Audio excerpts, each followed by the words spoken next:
Hi peeps, love having you back.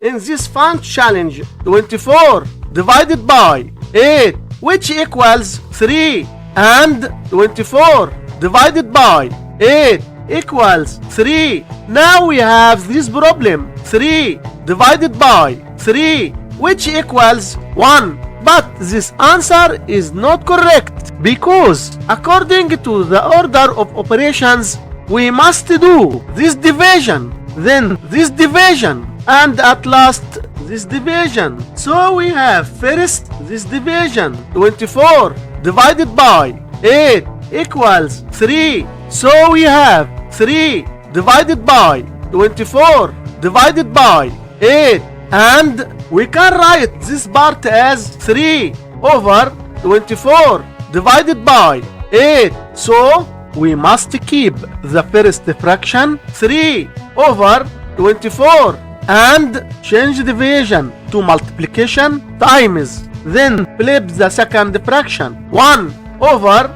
8, which equals 3 over 192.